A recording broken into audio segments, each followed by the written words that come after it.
Баршаға сәлем. Бүгін 130 сабақтың есептерін орындаймыз. Сабақтың тақырыбы алгебра элементтері.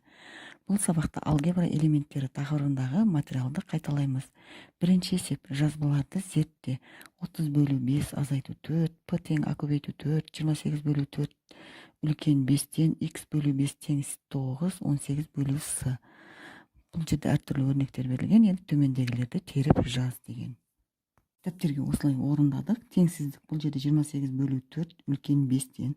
Санды өрнек бұл 30/5 азайту 4. Әріпті өрнек 18/с. Теңдеу x/5 тең 9. Формула p тең а көбейту 4. Екінші есеп: өрнектер құр, олардың мәнін тап. А 80-нен 27 мен 3 сандарының бөліндісін азайту. 4 саны мен аның көбейтіндісі. Мұндағы а тең 9. Дәптерге орындап жазып қойдық. 80 азайту 27 бөлу 3. 27-ні 3-ке бөлсек 9 болады. 80-нен 9 азайтсақ 71. Әсі 4 көбейту а. Аның орнына 9 қойып жазамыз. 4-ті 9-ға көбейтсек 36-ға тең. Үшінші есеп: санды өрнектерді салыстыр. 57 қосу 38 және 38 қосу 57-ні салыстыруымыз керек. Бұл жерде біз есептемей салыстырамыз, өйткені екеуінде де қосылғыштар бірдей, тек орны ауысып келген. Бізде сондай заң бар: қосылғыштарының орны ауысқанмен қосынды өзгермейді деген. Демек, екеуінің де нәтижесі бірдей болғандықтан бұлар тең болады. Кейінгісі де сондай: 12 көбейту 2 және 2 көбейту 12. Бұл жерде енді көбейткіштер. Көбейткіштердің орны ауысқанмен көбейтіндінің мәні өзгермейді. Бұлар да тең, екеуі де бірдей. Одан кейінгісі 12 қосу 18 қосу 43 және 12 қосу 18 қосу 43. Бұл жерде қосылғыштарының орны ауысып келген, бірақ олар барлығы бір-бірінен мәні тең болады. Өйткені 12-18 қоссақ 30, оған 43-ті қоссақ 73. Мына жерде де дәл сондай 73-ке тең болады. Ал одан кейінгісінде екеуінде де жақшаның ішіндегі өрнегі бірдей. 14 қосу 76, 14 қосу 76. Бірақ одан азайтуымыз керек. Біреуі 21, біреуінен 25-ті. Бізде қайсысы кіші санды азайтсақ, сол жақ үлкен болады, өйткені көбірек қалады мына жақта. Сондықтан 14 қосу 76 азайту 21 үлкен болады. Төртінші есеп: салыстыр. Бұл есепте бағанағы есепке ұқсайды. А қосу 91 және 91 қосу аны салыстыруымыз керек. Бұл жерде айырмашылығы санның орнына әріп беріліп тұр, әріпті өрнек берілген.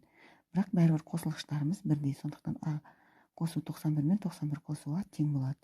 Кейінгісінде де дәл сондай: 37 қосу Б және Б қосу 35. Екеуінде бірдей қосылғыш бар, бірақ екінші қосылғышы әртүрлі. Біреуінде 37, біреуінде 35. Демек, қайсында үлкен сан болса, сол бірақ үлкен болады. Яғни 37 қосу Б үлкен, немесе артық. Одан кейінгісі 15 көбейту С, С көбейту 15. Бұл жерде көбейткіштердің орны ауысып келген, бірақ екеуінде де бірдей көбейткіштердің мәні. Сондықтан бұлар тең болады. Одан кейінгісі К азайту 83 және К азайту 86. Демек, екеуінде де К бірдей азайғыш болып тұр, ал бірақ азайтқыштары екі түрлі. Біреуінікі 83, біреуінікі 86. Енді бұл жерде қайсысы кіші болса, сол жақ үлкен болады. Өйткені кішірек санды азайтсақ, үлкенірек сан қалады. Сондықтан К азайту 83, К азайту 86-тан үлкен немесе артық. Бесінші есеп: теңдеулерді шеш. X қосу жақшаның ішінде 26 қосу 15 тең 56. Бұны қарапайым теңдеу түріне келтіру үшін жақшаның ішіндегі амалды бірінші орындаймыз. 26 15 қоссақ 41 болады. X қосу 41 тең 56 түріндегі теңдеуге келтіріп, X табамыз. 56-тан 41-ді азайтып, X-іміз 15-ке тең.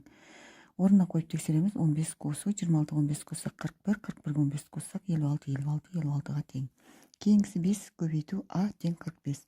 Бұл жерде аны табу үшін 45-ті 5-ке бөлеміз, А 9-ға тең болады. Орнына қойып есептеп көреміз. 5-ті 9-ға көбейтсек 45, 45 45-ке тең. Үшіншісі 99 азайту А тең 100 азайту 82. 99 азайту А тең деп 100-ден 82-ні алып жазамыз. 18 болады. Енді бұл жерден аны табу үшін 99-дан 18-ді азайтамыз. А 81-ге тең. Орнына қойып тексереміз. 99 азайту 81 тең 100 азайту 82. Екеуі де 18-ге тең болады. 18 18-ге тең. Кейінгісі Б бөлу 5 тең 8. Бұл жерде Б-ны табу үшін 8-ді 5-ке көбейтеміз. Б 40-қа тең болады. Орнына қойып есептейміз. 40-ті 5-ке бөлсек 8, 8 8-ге тең. Кейінгісі С азайту, жақшаның ішінде 47 азайту 27 тең 59. Жақшаның ішіндегі амалды бірінші орындап алып жазамыз. С азайту 47-тен 27-ні азайтсақ 20 тең 59. с-ны табу үшін 59-ға 20-ны қосамыз, с-79-ға тең. Орнына қойып есептейміз. 79-дан азайтамыз, 47 азайту 27-ні, ол 20 болады. 79-дан 20-ны азайтсақ, 59 ға тең. Кейінгісі 32 бөлу x тең 4. X-ті табу үшін 32-ні 4-ге бөлеміз, x-іміз 8-ге тең. Орнына қойып есептейміз. 32-ні 8-ге бөлсек 4, 4-ке тең болады. Осымен бүгінгі 130 сабақтың барлық есептері орындалды. Каналға тіркеліп лайк басуды ұмытпаңыздар. Сау болыңыздар.